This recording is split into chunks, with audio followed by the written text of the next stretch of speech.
Hello everyone, welcome to the Arun Mukherjee show. প্রতিবারের মতন এবারেও একজন ইন্সপিরেশনাল পার্সোনালিটি কাম অন্টারপ্রেনারকে আপনাদের সামনে নিয়ে এসেছি। লাস্ট দুবার যেমন 25-26 বছরের অন্টারপ্রেনারকে আপনাদের সামনে আমি পেশ করেছিলাম, এটা আমার হ্যাট্রিক। আমার সামনে বসে আছে পল্লব ঘোষ, যে হচ্ছে গাপ্পুর অন্টারপ্রেনার বা গাপ্পুর মালিক। তো Pallab, welcome to the Arun Mukherjee show. Thank you দাদা, থ্যাংক ইউ। তো পল্লব মিউজিক্যাল ইনস্ট্রুমেন্ট ব্যবসার সাথে জড়িত। পল্লবের একটা পার্টনারও আছে, অনির্বাণ। আজকে আমি ফরচুনেটলি গাপ্পুরও একজন শেয়ার হোল্ডার, গাপ্পুরও একজন প্রাউড ইনভেস্টর, অ্যান্ড আমি গাপ্পুর জার্নিটা চোখের সামনে দেখেছি লাস্ট 2-3 বছর ধরে। গাপ্পু এখন খুব ভালো কাজ করছে মিউজিক্যাল ইনস্ট্রুমেন্ট ওয়ার্ল্ডে।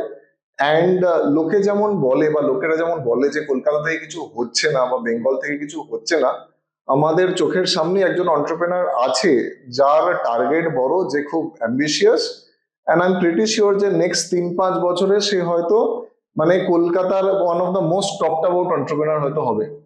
তো পল্লব, এবার বল যে গাপ্পুর জার্নিটা কিভাবে শুরু হলো, গাপ্পু কথাটা এলো কিভাবে? আমার যে কোফাউন্ডার হচ্ছে অনির্বাণ ভট্টাচার্য, ও স্টার্ট করে অ্যাকচুয়ালি গাপ্পুটা ওর বাবার সাথে। ওর বাবার নাম হচ্ছে দুলাল কোন ভট্টাচার্য। বছর এটা? এটা 2018 জানুয়ারিতে। ওকে। এটা অনির্বাণ অ্যাজ আ কলেজ হবি বা কলেজ করছিল তখন, তো কিছু একটা করবে। অ্যাকচুয়ালি ও ড্রামার মিউজিশিয়ান অ্যাকচুয়ালি। তো তখন ও কিছু একটা করবে, তো তখন ড্রাম যখন বাজাতে গেছিল তখন ওর একটা স্যারের বাড়িতে গিয়ে একটা ইনস্ট্রুমেন্ট দেখে, যেটার নাম কাহন। তো ওইটা দেখেও মনে হয় যে এটা কি ইনস্ট্রুমেন্ট তখন জানে, এবং ওর বাবার প্রায় 30 বছর এক্সপিরিয়েন্স হয়েছে মিউজিক্যাল ইনস্ট্রুমেন্ট ইন্ডাস্ট্রিতে। তখন ওর বাবাকে এসে বলে যে বাবা, এরকম একটা ইনস্ট্রুমেন্ট দেখলাম, তুমি কি আমার জন্য বানিয়ে দেবে? কারণ আমরা দুজনেই মোটামুটি একটু লোয়ার মিডল ক্লাস ফ্যামিলি থেকে বিলং করি। তো ওইটা তখন অ্যাকচুয়ালি ইন্ডিয়াতে যেগুলো আসতো খুবই হাই ভ্যালু প্রোডাক্ট আসতো, মানে বড় বড় কোম্পানি ফরেন ব্র্যান্ডের। তো অ্যাফোর্ড করতে পারেনি, ওর বাবাকেও বলে, তো ওর বাবা দেন বানিয়ে দেয় যেহেতু এক্সপার্টিস রয়েছে বলে। তো দেন কি নাম দেবে, তখন ওর যে দুজন স্যার রয়েছে তাদের নাম মিক্সিক করে এটা গাপ্পু নামটা রাখা হয়। তো 2018 থেকে অনির্বাণ এবং অনির্বাণ বাবা স্টার্ট করে, এবং দেন আমি 2020-তে যখন কোভিড চলছিল, তখন আমার সাথে অনির্বাণের দেখা হয় একটা আমাদের মিউচুয়াল ফ্রেন্ডের থ্রুতে। 2020-তে কোম্পানিটাকে ইনকর্পোরেট করা হয়ে গেছিল? না না না, ইনকর্পোরেট করা হয়নি তখন। অনির্বাণ অ্যাকচুয়ালি আসে, আমি অ্যাকচুয়ালি করতাম হচ্ছে ওয়েবসাইট ডেভেলপমেন্ট আর ডিজিটাল মার্কেটিং এর কাজ। মানে আমি লোকের কাছে ঘুরে ঘুরে অনেকগুলো, মানে আমার টার্গেট ছিল মাসে 20-25 হাজার টাকা হয়ে গেলেই আমার হয়ে যেত। তো আমি এরকম ওয়েবসাইট ডেভেলপমেন্ট ডিজিটাল মার্কেটিং কাজ করতাম। তো অনির্বাণ একটা বন্ধুর থ্রুতে আমার কাছে আসে, আমরা সব সেম এজ। তো বলে যে আপনি কি এটা বানিয়ে দিতে পারবেন? তখন আমি ওকে বলি যে না, আপনার ওয়েবসাইটটা ভালো না, আপনাকে একটা ই কমার্স ওয়েবসাইট বানাতে হবে। তোকে একটা দামি ওয়েবসাইট সেল করি। তো তখন অনির্বাণ বলে যে না, আমি একসাথে টাকা পে করতে পারবো না, আপনাকে আমি মাসে মাসে পে করবো। তো তখন আমাদের বন্ধুত্বটা হয় 2020 সালের আগস্ট মাস থেকে আমাদের দেখা, এবং আমরা 2021-এর মার্চে গিয়ে আমরা এটা কোম্পানিটাকে ইনকর্পোরেট, তখন আমাদের পার্টনারশিপ করি, তারপরে আমরা এটা ইনকর্পোরেট করি 2022-এ গিয়ে। তো তারপর থেকে আমাদের দুজনের স্টার্টিং এবং 2020-তেই আমরা ডিস্ট্রিবিউটরশিপ বিজনেস অলরেডি দিয়ে দিই। তো এখান থেকে গাপ্পু স্টার্ট হয়ে যায়। 20-তে কত বিক্রি হয়েছিল?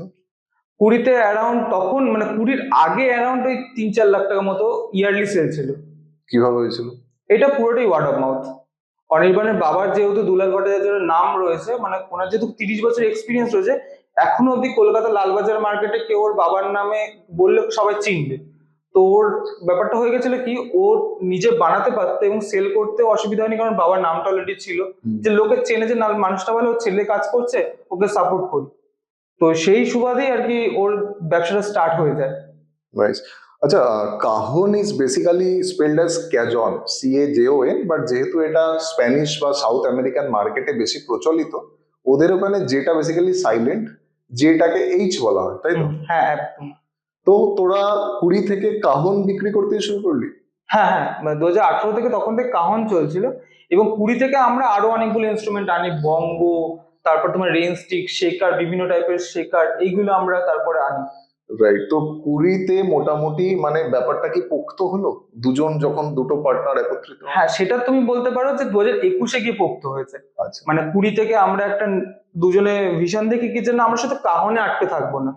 তার আগে শুধু কাহনই তৈরি হতো, কিন্তু কাহনে আমরা আটকে থাকবো না, কাহনের বাইরে গিয়ে আমরা আরো অনেক ইনস্ট্রুমেন্ট নিয়ে আসবো, যাতে আমাদের যে মেন মোটোটা, যে অ্যাফোর্ডেবল প্রাইসে ভালো ইনস্ট্রুমেন্ট দেবো, কারণ ইন্ডিয়াতে যত বড় বড় ব্র্যান্ড রয়েছে তারা যে ভালো প্রোডাক্টগুলো যখন দেয় তাদের প্রাইস অনেক বেড়ে যায়। হ্যাঁ। বাট যারা নতুন স্টার্ট করেছে এবং আস্তে আস্তে বড় মিউজিশিয়ান হচ্ছে তারা অ্যাফোর্ড করতে পারে না ওই প্রোডাক্টটা গিয়ে 1 বছর 2 বছর পরে। হুম। তার সময় লাগে আরো 2-3 বছর 4 বছর, আরো সে আরো মানে প্র্যাকটিস করে, শো করে, দেন ওটা করতে পারে। বাট আমরা সেই জায়গাটা তাদেরকে প্রোভাইড করি কি তুমি এই দামে সেম কোয়ালিটি প্রোডাক্ট পাবে। তো মনে কর যে কোনো ব্যবসা করার জন্য উই নিড ক্যাপিটাল, Yes. ওটা কিভাবে জোগাড় করলি?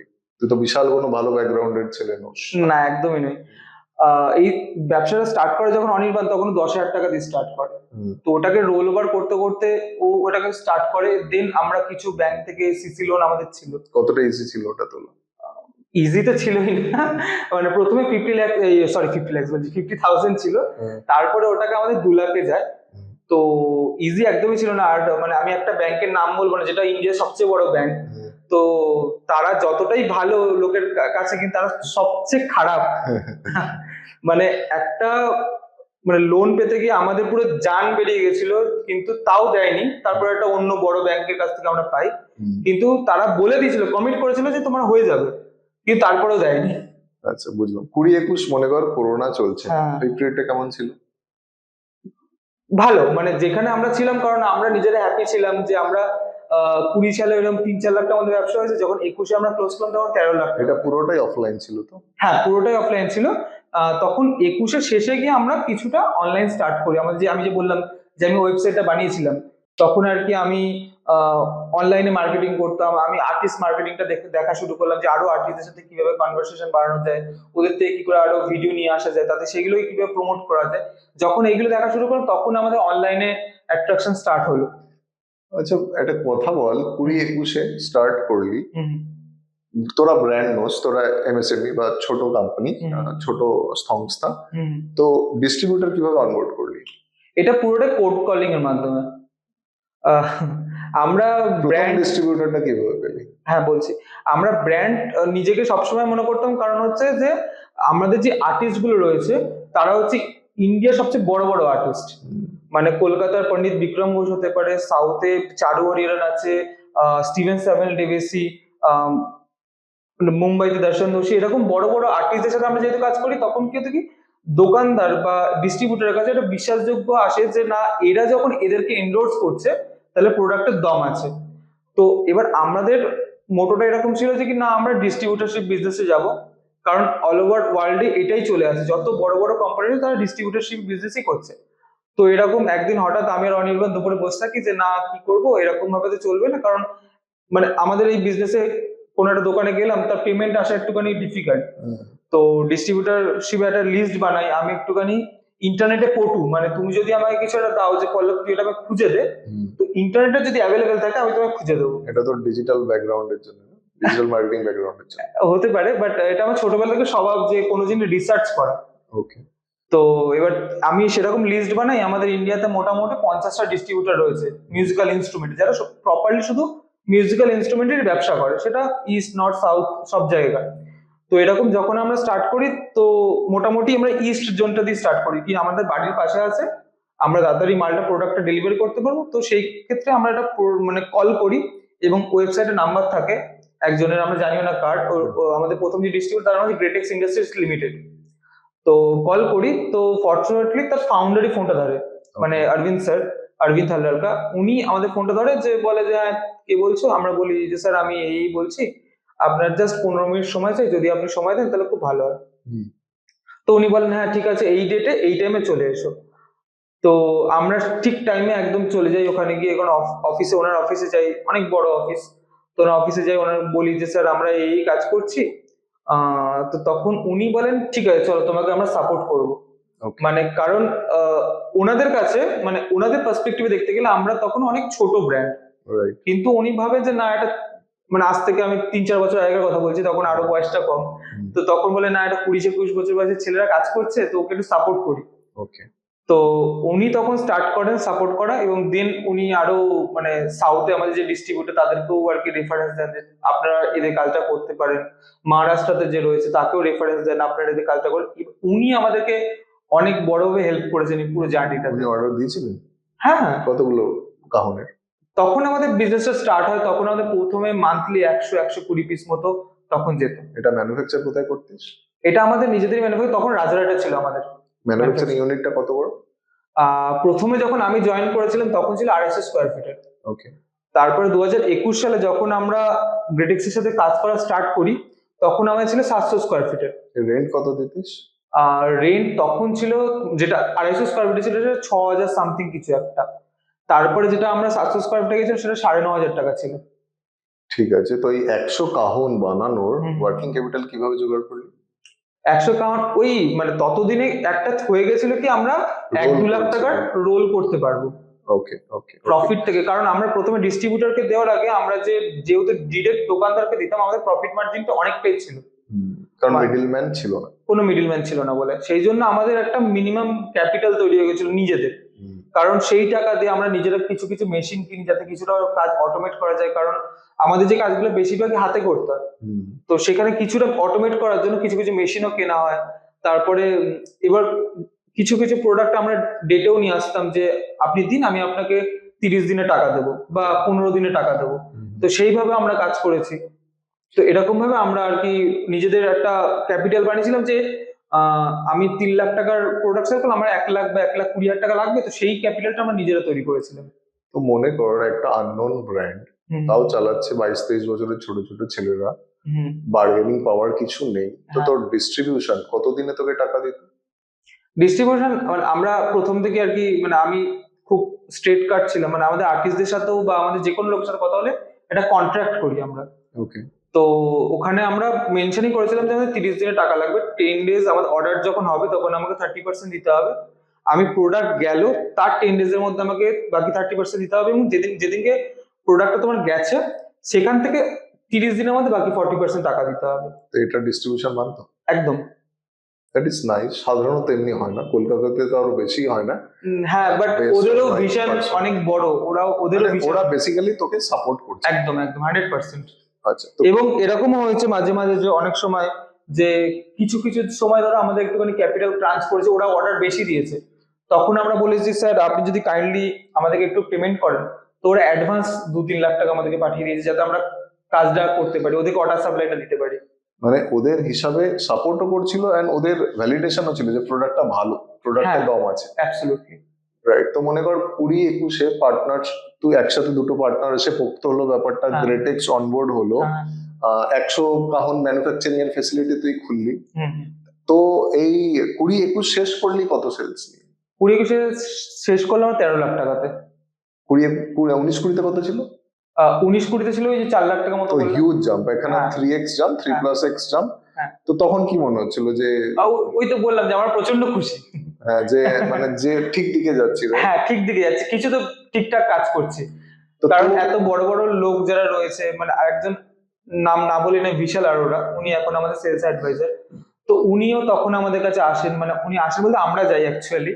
তো উনিও বলেন কি কি করতে হবে, তো উনি তখন থেকে আমার সাথে জুড়ে রয়েছেন। ওকে, তো মনে কর তুই কখন বলবি তোর স্ট্রাগল পিরিয়ডটা শুরু হলো? কারণ ব্যবসা তো কখনো এমনি ভাবে যায় না, ব্যবসা সবসময় ডাব্লু ফেজে যায় বেসিক্যালি। হ্যাঁ হ্যাঁ হ্যাঁ, স্ট্রাগল পিরিয়ড শুরু হয়েছে, মানে স্ট্রাগল তো ওইগুলো তো খুশির স্ট্রাগল ছিল। মনে কর তোর যেমনি, আমি মানে আমার যতটা নলেজ আছে, হ্যাঁ। কোনো ডিস্ট্রিবিউশন হয়তো অর্ডার দিয়ে পয়সা দেয়নি, অনেক টাকা চোট হয়ে গেছিল। হ্যাঁ হ্যাঁ, ওটাই বলছিলাম আচ্ছা যে কোনো বড় ওইগুলো খুশির স্ট্রাগল ছিল। আচ্ছা। দেন আমরা যখন একটা মানে প্রথম বছর আমরা 13 করি, তারপরে 33 করি, এবার তারপরের বছরই আমরা আমাদের একটু পড়ে যায় আচ্ছা, ব্যাপারটা। ওইখানে যাবো না, আমি স্টেপ বাই স্টেপ যাবো। আচ্ছা। 20-21 হলো 13, হ্যাঁ। 21-22 হয়ে গেল 33। 33 কিভাবে হলো? 33 হলো ওই রোল ওভার করে করে। নতুন আর কিছু কতগুলো না। ডিস্ট্রিবিউটর অনবোর্ড করেছিলি? দুটো ডিস্ট্রিবিউটার, ইস্ট আর নর্থ ইস্টে একটা, সাউথ ইন্ডিয়াতে একটা। 20-21-এ একটা ডিস্ট্রিবিউটর ছিল, একদম। 21-22-এ দুটো হলো। একদম। তো এদের রেভিনিউ স্প্লিট কি 50-50% ছিল? না না, ওরকম ভাবে ছিল না। ইস্ট আর নর্থ ইস্টে যেহেতু এটা পাহাড়ি এলাকা, তো এখানে মিউজিকের কালচার অনেক বেশি। এবার আমরা সাউথ ইন্ডিয়াতে যখন কাজ করছি, এটা সমুদ্রের পাশ দিয়ে বা মুম্বাইতে বা চেন্নাইতে, এখানে ডিমান্ডটা বেশি। হ্যাঁ। মেট্রো সিটিতে আছে, বাট মেট্রো সিটি বাদ দিয়ে তুমি যদি বলো এই চেন্নাই মুম্বাই এইসব জায়গাতে মিউজিকের কালচার অনেক বেশি। তো আমাদের সেলটা ওখান থেকে আসতো। 50-50 আমি বলতে পারবো না এরকম, বাট 60-40 এরকম কিছু একটা হতে পারে। ইস্ট আর নর্থ ইস্ট থেকে 60 এবং বাকিটা 40%। এবং আমাদের অনলাইন থেকেও কিছু আসতো, কারণ তখন আমরা অ্যামাজন ফ্লিপকার্টেও কাজ করতাম, নিজেদের ওয়েবসাইট থেকেও করতাম। তাও কত হবে 33 লাখের মধ্যে online sales? Online sale around 5 থেকে 6 লাখ টাকা কম করে হবে সারা বছর। That is like 17-16-17%, that is good enough. Margin তো অনলাইনে বেশি ছিল। হ্যাঁ, অনলাইনে বেশি ছিল। ট্রেড চ্যানেলস কে তোর ব্যবসায় সাধারণত কত মার্জিন দেওয়া হয়? 5 to 10%। ওকে। আর মনে কর যে মানে অনেক বড় বড় ব্র্যান্ড তারা 6% দেয়। বুঝতে পেরেছি। তো 22-23-এর কোনো ইভেন্টফুল ঘটনা, মানে 21-22 অব্দি তো আমি পুরোটা শুনলাম, হ্যাঁ। 22-23টা 22-23টা ইভেন্টফুল ঘটনা হচ্ছে, আমি ইন্টারাপ্ট করলাম তোমাকে। কোনো অসুবিধা নেই, বলতে থাক। তো 22-23-এ আমাদের যেটা ছিল হচ্ছে, মানে আমাদের একজন দাদার সাথে, তুমিও চিনবে, মেঘদূত রয় চৌধুরী। তো ওনার সাথে আলাপ হয়, যে এরকম বলি যে দাদা একটুখানি তোমার সাথে দেখা করতে যাব, আমাদের একটা ইনস্ট্রুমেন্ট আছে কিডস কাহন বলে, বাচ্চাদের জন্য। ওটা হচ্ছে 3 থেকে 9 বছরের বাচ্চাদের জন্য। Right. তো একটুখানি তুমি যদি সময় দাও খুব ভালো হয়। তো মেঘদা খুবই ওয়ার্মিং, তো বলে হ্যাঁ তুই এই ডেটে এই সময় চলে আয়। তো আমি আর অনির্বাণ যাই, গিয়ে মেঘদুতদা মানে ভেবেছিল হয়তো, মানে যে আমরা ফান্ডিং বা এরকম কিছুর জন্য এসেছিলাম, বাট আমরা গেছিলাম হচ্ছে টেকনো ইন্ডিয়ার সাথে প্রোডাক্টকে লঞ্চ করতে। ওকে। কারণ কি, মানে আমরা একটা ব্র্যান্ড, এবার যদি আমরা এরকম টেকনো ইন্ডিয়া বড় ব্র্যান্ডের সাথে আমরা প্রোডাক্টটা লঞ্চ করতে পারি, তো ইটস আ মাইলেজ, মানে এটা লোকের কাছে ভালো মেসেজ যাবে যে এত বড় Sure. ব্র্যান্ডের সাথে এই প্রোডাক্টটা লঞ্চ করতে পেরেছে। রাইট। তো মেঘদা খুবই ভালো, মানে তখন সঙ্গে সঙ্গে অ্যাকসেপ্ট করে অফারটা, যে হ্যাঁ আমরা করতেই পারি এরকম, আমার স্কুল রয়েছে, তো স্কুলের সাথে একটা ইভেন্ট করবো, তোরা প্রোডাক্ট লঞ্চ করতে পারিস। ওকে। তো সেটা একটা মানে ভালো ঘটনা হয় যে আমরা এত বড় একটা ব্র্যান্ডের সাথে কাজ করার সুযোগ পাই।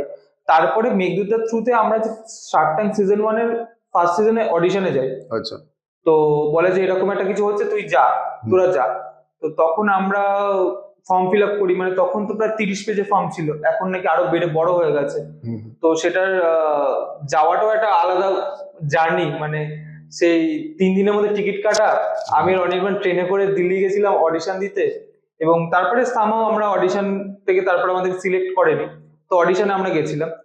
তো এটা একটা বড় ঘটনা ছিল কি, আমরা শার্ক ট্যাঙ্কে অ্যাটলিস্ট অডিশনে যেতে পেরেছিলাম। মানে 21-22টা মোটামুটি ভালোই কাটে। হ্যাঁ, খুবই ভালো গেছে, মোটামুটি না 13 থেকে 33 করেছি, খুবই ভালো কেটেছিল আমাদের। এবার 22-23টা বল।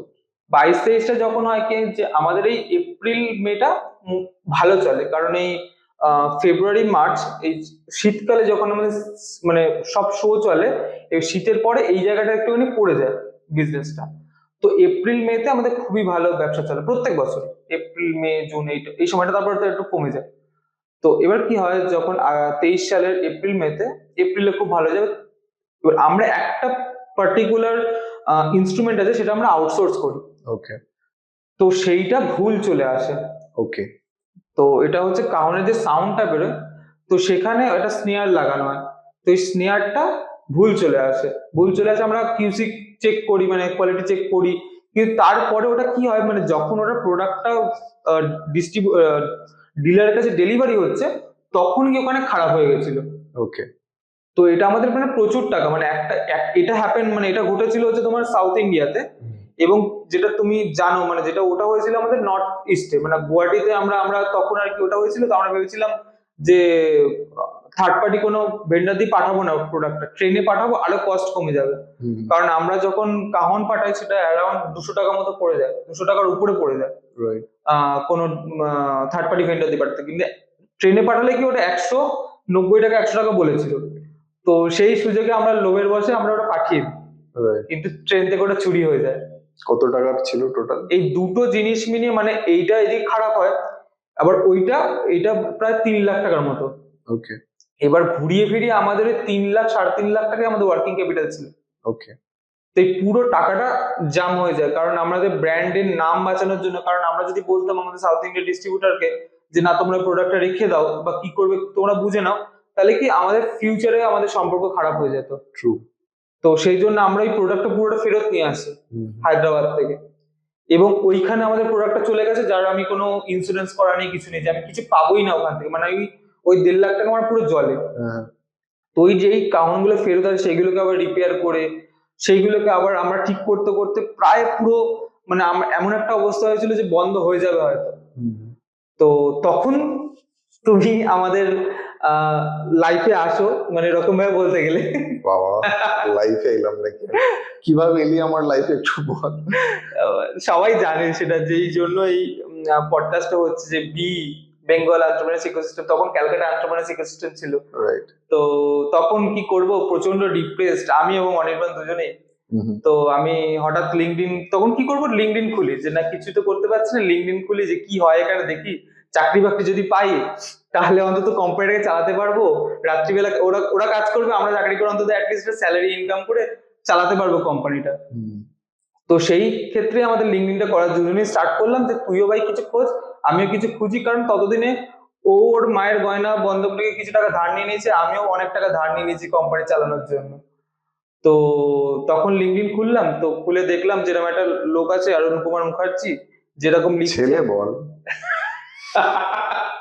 হ্যাঁ, অরুণ কুমার মুখার্জি এটা ছেলে, যে লিখছে যে কলকাতাতে এরকম স্টার্ট আপ কিছু হচ্ছে, তো তোমরা যদি চাও তাহলে আমাকে মেসেজ করো, আমি তোমাকে হোয়াটসঅ্যাপ গ্রুপে জয়েন করে দেবো।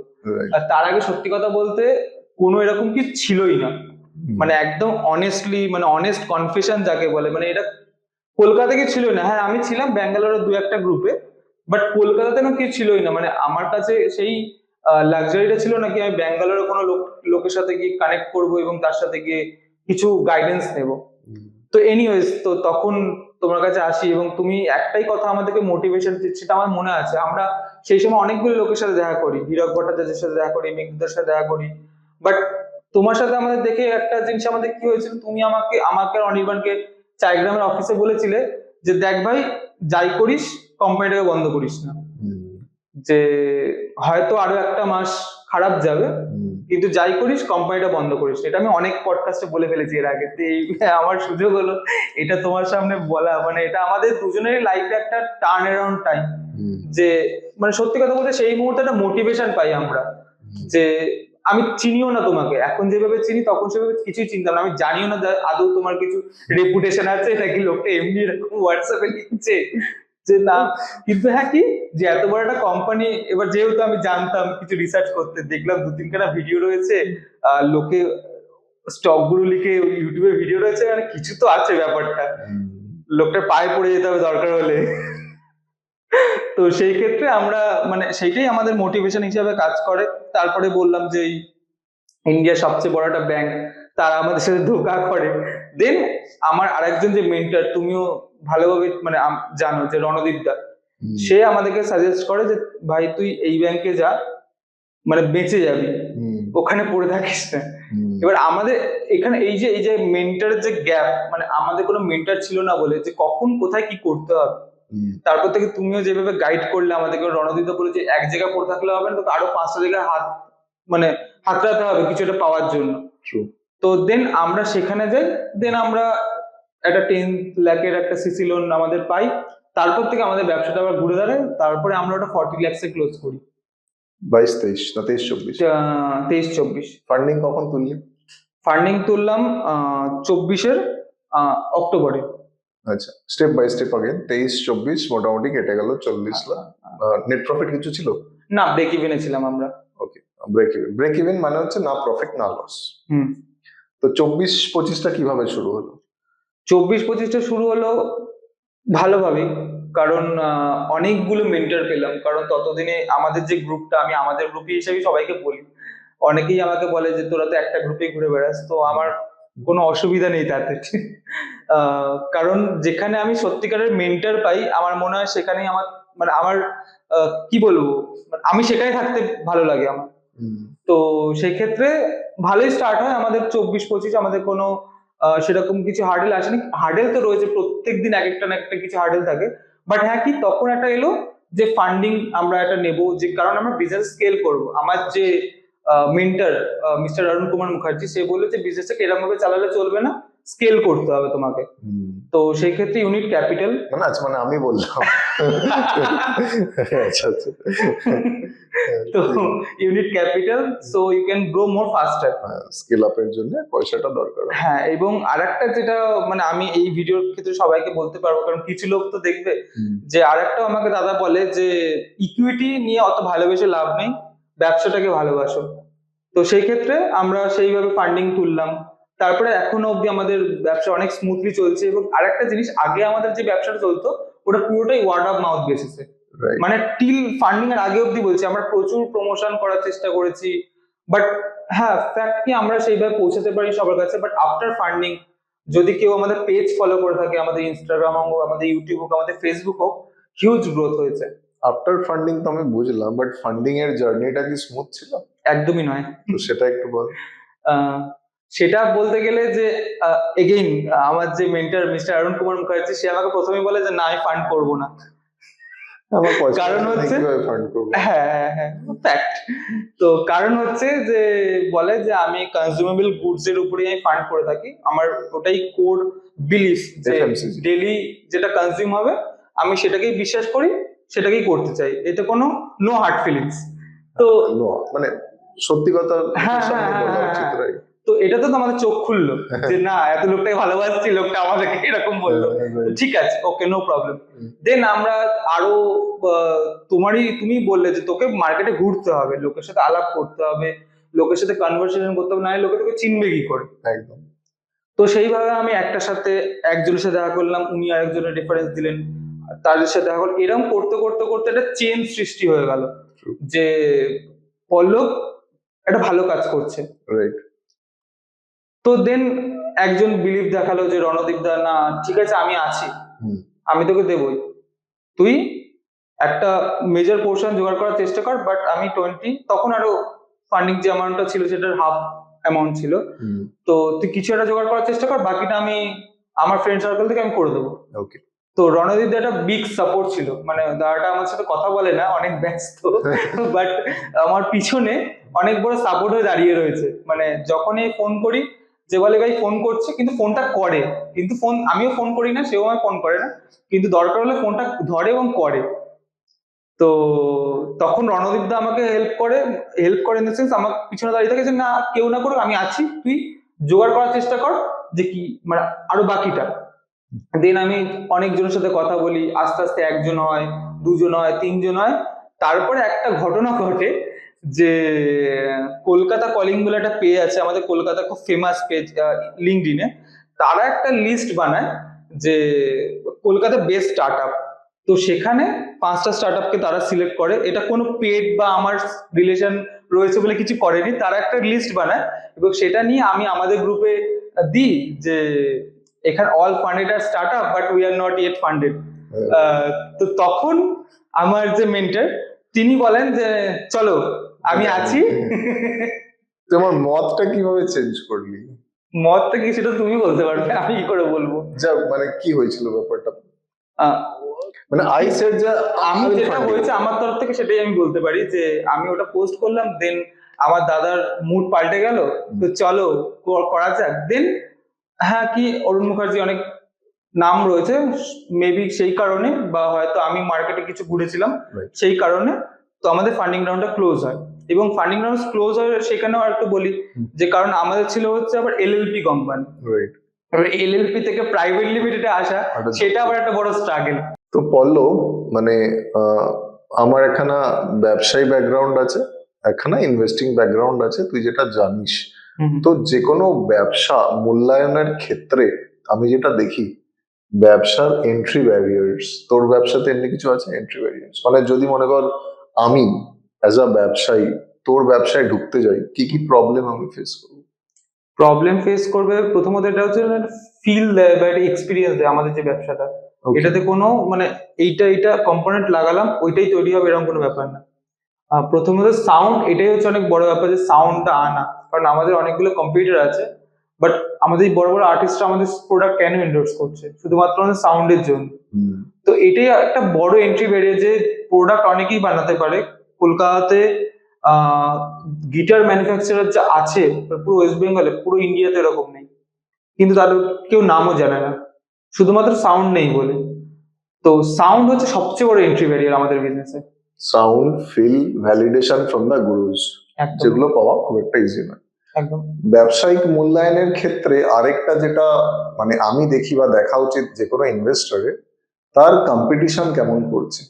তো ওদের ফিল্ডে একটা কম্পিটিটর আছে ক্ল্যাপবক্স। ক্ল্যাপবক্সের যে মালিক, ওরও বয়স ওরই মতন 26-27 হবে, ক্ল্যাপ বক্সের লাস্ট 5 বছরের রেভিনিউ যদি আমি পুট টুগেদার করি বা একত্র করি, তাহলে অলমোস্ট আজকের দিনে 100 কোটি ছাড়িয়ে যাচ্ছে। ক্ল্যাপ বক্স 40খানা ইনস্ট্রুমেন্ট বিক্রি করে, কাহন বিং দ্য মেন ওয়ান। তো তোর হিসাবে ক্ল্যাপ বক্স কি করছে, মানে যার জন্য এত জনপ্রিয়? আমরা যখন স্টার্ট করি তখন আমাদের ইন্টেনশন ছিল যে ভালো প্রোডাক্ট দেবো এবং ভালো প্রাইসে। যে আমাদের যে কম্পিউটার ব্র্যান্ড যখন আসে তখন তারা কি করে যে একদম কম প্রাইসে অ্যামাজন ফ্লিপকার্টে দিয়ে দেয়, যেটা এমআই এর স্ট্র্যাটেজি ছিল। শাওমির যে এমআই মডেলটা, সেটা স্ট্র্যাটেজি ছিল যে চায়না থেকে ইম্পোর্ট করে নিয়েছে, এমন একটা দামে দিয়ে দিয়েছিল যেটা অস্বাভাবিক ব্যাপার আর কি। তো সেরকমই হয় যে আমরা তখন প্রোডাক্ট সেল করছি অ্যারাউন্ড 5,000 6,000, তো ওরা তখন ওটা অ্যামাজন ফ্লিপকার্টে দিয়ে দেয় 2,500 টাকা করে। রাইট। তো এতে কি হয় লোকের কাছে, মানে যারা, মানে কাউন্টটা কি, মানে সবাই বাজাতে পারে, তুমি কিনলে তুমিও বাজাতে পারবে। এটাতে জাস্ট এরকম করে তাল দিতে হয়, মানে তোমার যে সিম্পল তাল জ্ঞান থাকে কাউন্ট বাজাতে পারবে।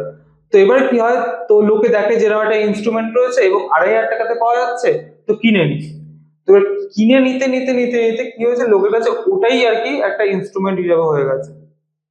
তো মানে ওরা সেক্ষেত্রে বলছিস যে তুই সাকসেসফুল, মানে ওই লোকের কাছে পৌঁছে দিতে প্রোডাক্ট। হ্যাঁ, ওরা ওই ক্ষেত্রে সাকসেসফুল, লোকের কাছে পৌঁছে দিয়েছে, কারণ দাম কম। আমাদের ইন্ডিয়ান অডিয়েন্সের কাছে কোয়ালিটি ম্যাটার করে না। রাইট, কারণ আমরা ডিসকাউন্ট সেন্ট্রিক নেশন, যেটা হ্যাঁ। আমার বিরিয়ানিতেও খাটে। হ্যাঁ। তাই জন্য হয়তো আমরা 75 টাকায় 4 গ্রামের এত বেশি বিরিয়ানি বিক্রি করতে পারছি। তো মনে কর যে তোর দাম হচ্ছে 5,000, তোর কম্পিটিশনের দাম হচ্ছে 2,500, আমি 5,000 কেন নেবো? যে জিনিসটা একটা পাতি, মানে প্লাইউড দিয়েই তো মনে হয় বানানো, যে সবাই হ্যাঁ, বাজারে। আমরা উড আর প্লাইউড ইউজ করি। ও মানে আমাদের বিভিন্ন কম্পিউটার ব্র্যান্ড ওরা ঘাসবোর্ড দিয়ে বানায়, বাট সেটা একটা কনজিউমারের কাছে, যারা মিউজিশিয়ান নয় তাদের কাছে ম্যাটার করে না। আচ্ছা, তুই বলছিস যে যারা অ্যামাচেয়ার তারা হয়তো ওটা বেশি ইউজ করছে। হ্যাঁ। যারা মোটামুটি ক্রাফটি বা যারা এই ফিল্ডে আছে, হ্যাঁ। তারা তোর কম্পিটিশনের তুলনায়, যদিও তোর দাম 2x, তোদেরকেই বাঁচবে। একদম একদম। আচ্ছা, মানে ওরা এই প্রাইসিং এর ব্যাপারটা দেখে না, তাদের কাছে ম্যাটার করে না, সাউন্ড ম্যাটার করে। বাট 100 কোটি টাকা যদি কম্পিটিশন করে 5 বছরে, বড় ব্যাপার, রাইট? মানে কম্পিটিশনের খারাপ হচ্ছে তোকে আন্ডারকাট করছে, কম্পিটিশনের ভালো হচ্ছে মার্কেটটাও কিন্তু এক্সপ্যান্ড করছে। হ্যাঁ, একদম। তো ও তোর জন্য কিন্তু মার্কেটও বানিয়ে দিয়ে যাচ্ছে। যদি তোর কম্পিটিশনের কেউ আনস্যাটিসফাইড ক্লায়েন্ট থাকে, সে ওকে ছেড়ে কিন্তু তোর কাছেই আসবে। এই ব্যাপারটা কি ঘটছে? হ্যাঁ, অনেক সময় এই বিভিন্ন আর্টিস্টদের কাছে ঘটে এই জিনিসটা। কারণ ওই রকম ভাবে তো, কারণ আমরা কি করি, ডিস্ট্রিবিউটরকে দিই, ডিস্ট্রিবিউটর রিটেলারকে দেয়, রিটেলার আবার এন্ড কাস্টমার কাছে পৌঁছায়। তো সেরকম ভাবে আমাদের কাছে এন্ড কাস্টমারের ফিডব্যাক আমরা ওরকম ভাবে পাই না। বাট হ্যাঁ, কি আমাদের যে আর্টিস্ট রয়েছে যারা, তাদের ফিডব্যাক আমরা পাই। তো যেই আর্টিস্টরা রয়েছে তারা অনেক সময় অখুশি হয় বিভিন্ন কোম্পানির থেকে, তখন তারা আসে, বলে যে না, তোমাদের আমি এন্ডোর্সি হতে চাই। তখন আমরা জিজ্ঞেস করি কেন আমরা কাউকে অ্যাপ্রোচ করছি, আলাদা ব্যাপার, কারণ জানি যে তার ব্র্যান্ড ভ্যালু রয়েছে, গুডউইল রয়েছে, আমরা অ্যাপ্রোচ করছি। বাট একটা ভালো আর্টিস্ট যখন আমাদের কাছে আসছে একটা কোনো ব্র্যান্ড ছেড়ে, তো আমরা যখন জিজ্ঞাসা করি তখন অনেক রকম ইস্যুস থাকে তাদের, তো সেই কারণে আমাদের কাছে আসে। আচ্ছা, তো কাহন মার্কেটটা ইন্ডিয়াতে কত বড়?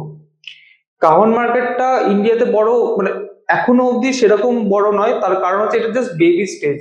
কাহন, তুমি ধরো গিটার বা অন্য ড্রামস, এই ইনস্ট্রুমেন্ট গুলো ইন্ডিয়াতে রয়েছে প্রায়, মানে যবে থেকে স্বাধীনতা হয়েছে তার আগে থেকে এই ইনস্ট্রুমেন্ট গুলো ইন্ডিয়াতে রয়েছে। তো সুতরাং লোকে যারা আজকের জেনারেশনে বড় বয়স্ক হয়ে গেছে, তারাও জানে যে ইনস্ট্রুমেন্টটার নাম, মানে গিটার, ড্রামস, এইসব ইনস্ট্রুমেন্ট গুলো। বাট কাহনটা একটা পারকাশনিস্ট, আমাদের যে কাহনটা পারকাশন সেগমেন্টের মধ্যে পড়ে। কিছু কিছু পারকাশনিস্ট আছে, মানে তারা তবলা বা অন্য কিছু, আমি কাউকে অসম্মান করছি না, তারা ইনস্ট্রুমেন্টের নামও জানে না। তো সেই ক্ষেত্রে কি, ইনস্ট্রুমেন্টটা জাস্ট 5 বছর হয়েছে বা ম্যাক্সিমাম 6 বছর হয়েছে ইন্ডিয়াতে এসছে। তো এটা একটা এন্ডলেস স্কোপ রয়েছে, কারণ আমাদের ইনস্ট্রুমেন্টটাতে শিখতে কোনো অসুবিধা নেই, যে কেউ বাজাতে পারে কিনলে। কারণ গিটার বলো, ড্রামস বলো, প্রত্যেক কটাতে তোমাকে একটা লার্নিং সেশন নিতে হবে, তবে কি তুমি সেই টিউনটা আনতে পারবে বা সেই ভাবে বাজাতে পারবে ড্রামসটা। বাট কাহনটা তোমার তাল গান থাকলে, তুমি একটা গান শুনলে, তোমার কানে গান শুনলে তুমি তার সাথে তাল দিতে পারবে। ইটস আ কম্পেনিয়ন ইনস্ট্রুমেন্ট, যে তোমার বোরডম, তোমার স্ট্রেস লেভেলকে কমাবে। রাইট। আমি মনে কর আমি পড়ছিলাম, মানে আমার ব্যবসাটা যেহেতু ভালো লাগে, মানে আমেরিকাতে বা ইউএসএ তে অনেক ছোট ছোট চার্চে কাহনের এইসব প্রোগ্রাম হয়। হ্যাঁ, আমাদের ইন্ডিয়াতেও হয়। তো মানে মার্কেটিং এ কি তোরা এসব করছিস মার্কেটটাকে বাড়ানোর জন্য? লাস্ট ইয়ার আমরা করতে পারিনি, বাট আমাদের প্ল্যান ছিল। তো সেই কারণে আমরা বিভিন্ন রকম পদ্ধতিতে আমরা মার্কেটিং করে থাকি, যেটা একটা হচ্ছে হোয়াটসঅ্যাপ মার্কেটিং। তো সেই ক্ষেত্রে আমরা হোয়াটসঅ্যাপে যে চার্জ আছে তাদেরকে একটা মার্কেটিং করেছিলাম যে এরকম ইনস্ট্রুমেন্ট। তো সেখান থেকে একটা রেসপন্স এসেছিল যে না, আমাদের ডিমান্ড আছে। আমাদের সাউথ ইন্ডিয়াতে তুমি নিশ্চয়ই জানবে যে কেরালাতে বা তামিলনাড়ুতে ক্রিশ্চিয়ান কমিউনিটি অনেক বেশি, অনেক বেশি। বা নর্থ ইস্টে তোমার মিজোরাম, নাগাল্যান্ড, ওখানে ক্রিশ্চিয়ান কমিউনিটি অনেক বেশি, মানে অনেক ওখানে বেশি। হিন্দু হয়তো 1-2%, Right. ক্রিশ্চিয়ান 98%। তো সেখানে আমাদের ইনস্ট্রুমেন্টের প্রচুর ডিমান্ড হয় ওই টাইমটাতে, মানে যখন 25 ডিসেম্বরে 1 ডিসেম্বর থেকে স্টার্ট হয়ে যায় ডিমান্ডটা। Okay, coming back to the sales, কারণ হুম। সেলসই সবকিছু আমার কাছে বা একটা ব্যবসায়ীর কাছে। অ্যাজ অন ডেট হুম হুম 23-24 অব্দি তো শুনলাম, 24-25 এখনো শেষ হয়নি, আরো 29 দিন বাকি আছে। এই বছর কতই ক্লোজ করছিস? Around 70 lakhs। আগের বছর ছিল 40। 40, তার আগের বছর ছিল 33, হুম। তার আগের বছর ছিল 13। 13। তো করোনার সত্ত্বেও ইউ গ্রিউ, মানে করোনা থাকলেও তোরা গ্রো করেছিস, আর একটা কনসিস্টেন্ট ভালো পেসে গ্রো করেছিস। তো এই বছরে নেট প্রফিট মানে বটম লাইন কিছু থাকবে? বটম লাইন আমরা থাকবে কিছুটা, বাট আমরা ব্রেক ইভেন বা তার থেকে একটু উপরে হয়তো ক্লোজ করবো। আচ্ছা, মানে কি মানে পুরোটাই কি রিইনভেস্ট করে দিচ্ছিস সেলস টিম? হ্যাঁ, আমাদের যা আছে পুরোটাই রিইনভেস্ট। প্রথম দিনও তাই ছিল, এখনো তাই রয়েছে। আজকের দিনে তোদের কতজনের টিম? ফ্যাক্টরি আর আমাদের অফিস মিলিয়ে আমাদের দুজনকে মিলিয়ে 15 জন। আর তোদের মান্থলি ফিক্সড কস্ট কত? Monthly fix cost around 1.5 to 2 lakhs। মানে যা বিক্রি হয় ওই টাকাটা মোটামুটি উঠে যায়, হ্যাঁ হ্যাঁ হ্যাঁ আরামসে উঠে যায়। হ্যাঁ। এখন ওয়ার্কিং ক্যাপিটালের কোনো প্রবলেম এই মুহূর্তে?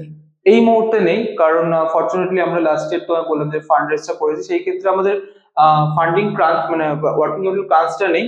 বাট হ্যাঁ, কি আমাদের নেক্সট ইয়ার গ্রো করার জন্য যে প্ল্যানটা রয়েছে সেটার জন্য ক্রাঞ্চ হবে, সেটার জন্য আমরা এখন থেকে প্ল্যান করছি যে সেখানে পৌঁছাতে গেলে আমাদের কি দরকার।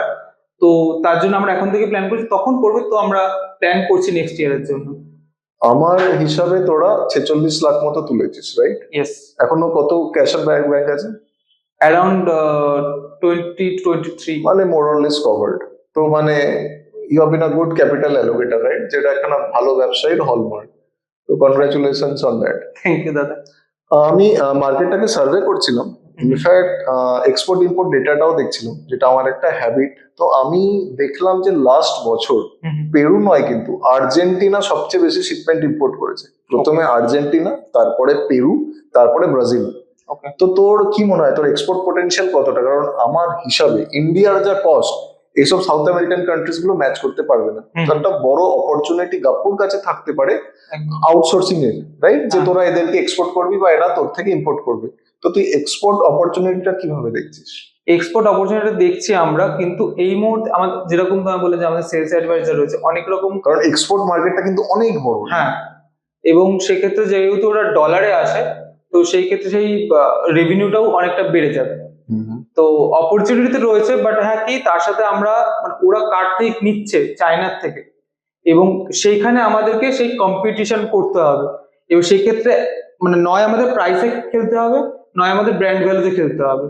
তো সেই জন্য আমাদের এখন এই বছর এটাই স্ট্র্যাটেজি যে আমরা ইন্ডিয়া মার্কেটটাতে আরো বেশি ফ্লারিশ করব, এবং আমাদের নিজেদের যে ব্র্যান্ডটা সেটা আউটসাইড ইন্ডিয়া প্রমোট করার চেষ্টা করব। দেন আমরা এন্ড অফ দিস ইয়ার, মানে এরকম নয় যে 24-25 শেষে, এন্ড অফ দিস ইয়ার আমরা চেষ্টা করব যে অ্যাটলিস্ট এক্সপোর্ট করার জন্য। হ্যাঁ, আমরা এক্সপোর্ট করছি না এরকম না, আমাদের প্রোডাক্ট বাংলাদেশ, নেপাল, ভুটানে যায়। ওকে, চাইনার থেকে আমাদের মানে প্রাইস ডিফারেন্সটা কতটা? প্রাইস ডিফারেন্স হয়তো আমরা ম্যাচ করে যাই, আচ্ছা, খুব জোর 50 টাকা 100 টাকা এদিক ওদিক হয়। বাট হ্যাঁ, ওদের কি ওদের স্কেল, আজকে যদি আমাকে একজন এক্সপোর্টার বলে যে না তোমাকে 5000 volume piece game basically. 5000 piece বানাতে হবে, বুঝলাম। তো সেই ইনফ্রাস্ট্রাকচারটা আমার কাছে নেই। এবং আমি যদি বলি যে হ্যাঁ বানিয়ে দেবো, বাট সেই ইনফ্রাস্ট্রাকচারটা আমার বানিয়ে আমাকে প্রোডাক্টটা ডেলিভারি করতে গেলে ততদিন হয়তো চায়না আর 15,000 পিস তাদেরকে দিয়ে দেবে। তুই মনে কর 2024-25 শেষ হতে চলেছে, অ্যান্ড তুই যদি আমি নাম্বার হিসেবে বলি এবছর তুই কতগুলো কাহন বিক্রি করেছিস বা করছিস?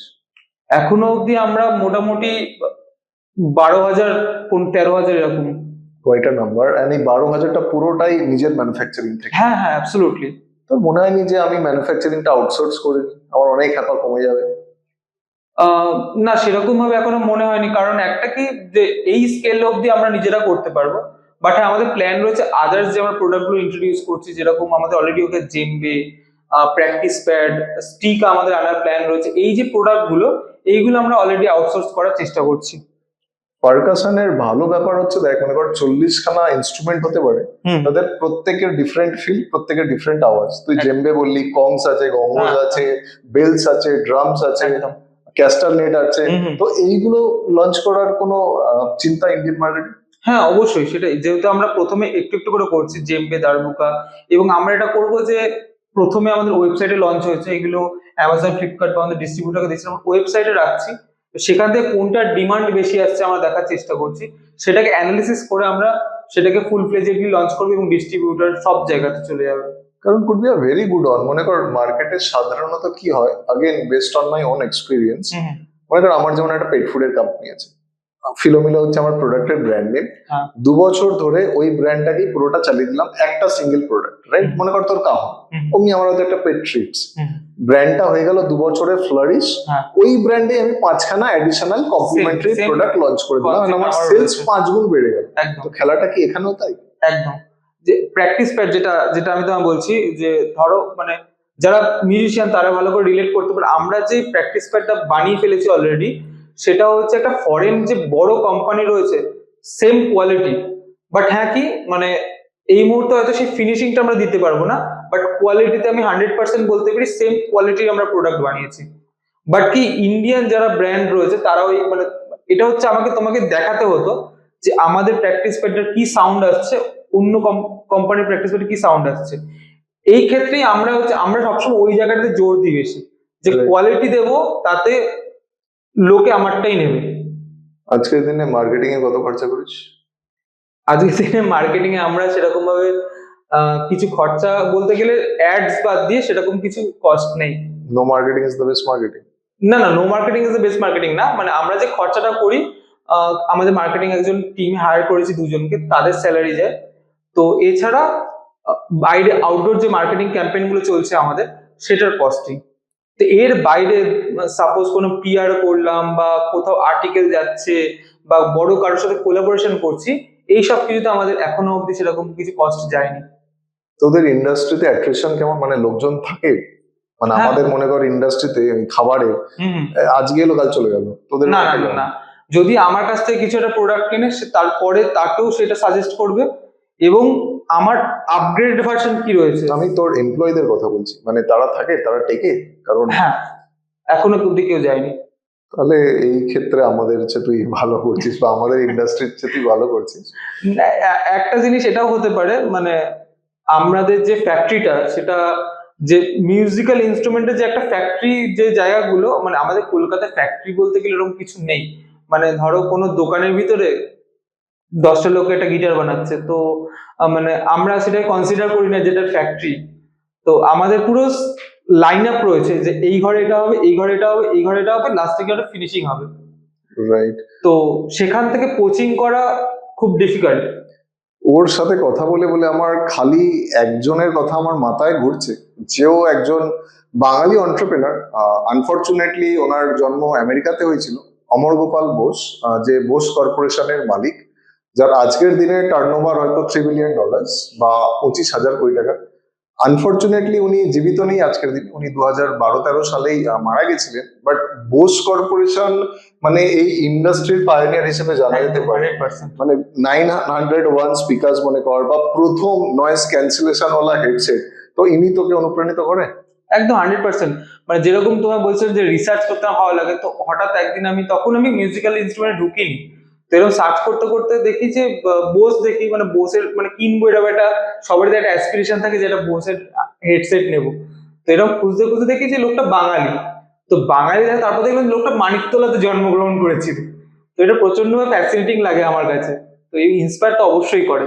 তো যারা ব্যবসাটা বুঝতে চায়, বা যারা অনুপ্রাণিত হতে চায়, যারা ইন্সপিরেশন হতে চায়, আই সাজেস্ট যে আপনারা অমর গোপাল বোসের ব্যাপারে একটু পড়ুন, জানুন। মানে একটা এমআইটি গ্র্যাজুয়েট, একখানা উনি বেসিক্যালি স্টিরিও কিনেছিলেন, and he was very unsatisfied with that stereo. ওই স্টিরিওটার জন্যই বোস কর্পোরেশনের জন্ম, and আজকের দিনে Bose corporation, even after all the musical disruptions, it's a global phenomenon. তো আই হোপ পল্লব যে বোস কর্পোরেশন বা অমর গোপাল বোসের যেমনি এত ভালো একটা লেগাসি আছে, অমনি কাহনে আমাদের পল্লব ঘোষ কলকাতা থেকে অমনি কিছু একটা হবে। And হয়তো 10-15 বছর পরে এই ধরনের যখন পডকাস্ট হবে, তখন হয়তো গাপ্পু, অনির্বাণ, পল্লব এদের নাম এইভাবে উচ্চারিত হবে সেই জায়গায়। কি মনে হয়, হতে পারে? একদম 100%। আমাদের মোটিভেশন তো সেই জায়গাতেই রয়েছে, এবং আমাদের গাপ্পুতে আসছে 5 বছর থেকে 7 বছরের মধ্যে আমাদের এটাই প্ল্যান যে গাপ্পু নামে সব ইনস্ট্রুমেন্ট রয়েছে। রাইট। সেটা তবলা হতে পারে, হারমোনিয়াম হতে হারমোনিকা হতে পারে, মাউতার গান হতে পারে। গাপ্পুতে গেলে এই ইনস্ট্রুমেন্টটা পাওয়া যাবে। তো মানে তোর কি মনে হয় যে তুই কতটা অ্যাম্বিশিয়াস? প্রচন্ড। ওকে। আর মানে যেহেতু ভিউয়ার্সরা জানে না, তুই বেসিক্যালি সেলসটা দেখিস আর অনির্বাণ ব্যাকএন্ড দেখে, তাই তো? না, অনির্বাণ সেলস আর ব্যাকএন্ড দুটোই দেখে, প্রোডাকশন এবং সেলস দুটোই দেখে। আমি দেখি হচ্ছে যে মার্কেটিং, ইনভেস্টর রিলেশন এবং অন্যান্য কোনো ক্লায়েন্ট যদি খোঁজা যায় সেই কাজটা আমি করি। বাট ক্লায়েন্ট খুঁজে আমি নিলাম, বাট তারপর তার কাছে সেল আসছে কি আসছে না, ডে টু ডে তার সাথে টাস্ক, সেটা অনির্বাণ করে। গিটার কবে লঞ্চ করছিস? গিটার আমাদের প্ল্যান রয়েছে এই বছরের মধ্যেই লঞ্চ করার। গিটার এবং ইউকেলেলে এই বছরের মধ্যেই লঞ্চ করার প্ল্যান রয়েছে। রাইট। আমি আরেকটা জিনিস রিসার্চ করে দেখছিলাম যে এই যে কাহন বা তুই যে কিডস কাহন বললি গাপ্পুর, মানে টাইমিং, রিদিম, কোঅর্ডিনেশনের জন্য এটা খুব ভালো একটা গিফট। তো কিডস মার্কেটে কতটা ফোকাস তোরা? কিডস মার্কেটে ফোকাস প্রচন্ডই রয়েছে, এবং আমরা চেষ্টা করছি এখানে যারা ভিউয়ার তাদের মধ্যে যদি কেউ থাকে যাদের কিডস এর বিজনেস রয়েছে, আমাদের গ্রুপ থেকে একজনের সাথে আমাদের ভালো কোলাবোরেশন হচ্ছে এবং সেটা চলছে ভালো। তো যে হ্যামলে বা এরকম বড় বড় যারা ব্র্যান্ড রয়েছে তাদের সাথে আমরা টাই আপ করার চেষ্টা করছি যে তাদের স্টোরে যদি আমাদের প্রোডাক্টটাকে প্লেসমেন্ট করানো যায়।